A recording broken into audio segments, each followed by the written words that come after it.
मैं सफीका सोहेल दर्जा पंचम की तालिबा आज मैं आप सबके सामने यौम जमहूरिया पर कुछ लबकुशाई करना चाहती हूँ। 26 जनवरी का दिन हमें मुल्क हिंदुस्तान की तारीख में निहायत ही अहमियत का हामिल है, क्योंकि इसी दिन हम मुल्क का आईन नाफिज हुआ।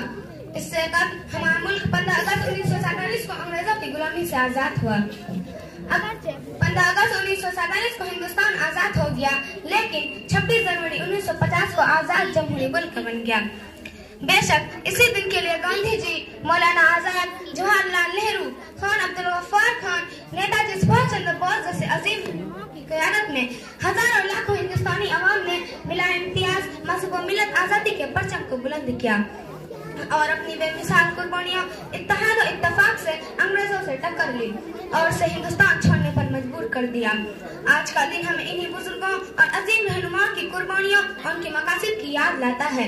हमारे बुजुर्गों ने आजादी और जमहूरियत का जो ख्वाब देखा था वो शर्मिंदा ताबीर तो हुआ, ताहम हमारे सामने आजादी, उक़ुव्वत और मसावात का अजीम तशव्वुर तश्ने अमल है।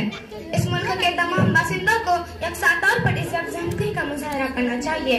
इस मौके पर हमें यह नहीं भूलना चाहिए कि हमारा मुल्क आज गो मसाइल से दो चार है। ये हमारे लिए फिक्र की बात है। बिलाशुबा हमने सदी मुज़ाहमतों के बावजूद अपने गंगा जमनी, वफाकी और जमहूरी किरदार का जबरदस्त तहफ़्फ़ुज़ किया है। साइंस और टेक्नोलॉजी, इर्फ़त और ज़राअत, नक़्ल व हमल, इत्तलाआती और मवासिलाती टेक्नोलॉजी के शोबों में हमारे मुल्क ने अहम किरदार अदा किया है, लेकिन हमारे सामने अपने मसावात, बेरोजगारी, पसमानदगी और नाखानदगी वगैरह का इफरीत खड़ा है। इसलिए जरूरी है कि हम इस दौर के तकाज़ों को देखें और मुल्क की तरक्की और कामरानी के सही रास्तों का तायीन करें। हमारा मुल्क सूफी संतों और दरवेशों का मुल्क है, जिन्होंने हमेशा अमन की तरह भाईचारे का पैगाम दिया है। आज भी जरूरत इस बात की है कि हम अपनी सतह पर और अपनी बिसात के मुताबिक इन आदर्शों और उसूलों को अपनाएं जो हमारे बुजुर्गों ने हमें अता किए हैं। हिंदुस्तान दुनिया की सबसे बड़ी जमहूरियत है और इस जमहूरियत की बुनियाद रंगारंग तहजीब और बुकलमुनी पर है।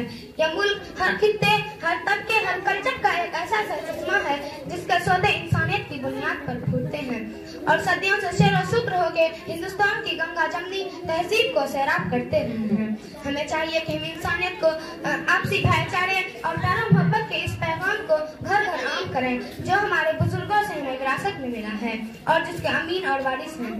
किसी शायर ने कहा है, आओ मिलजुल कर चले पहले ही काम करें, सब इखलास और मोहब्बत का चलन आम करें। इसी अंदाज से हर दिल में उतरना होगा, काम भारत के लिए हमको ये करना होगा, अपने भारत को बुलंदी की तरफ लाना होगा और बहुत दूर तरक्की के लिए जाना होगा।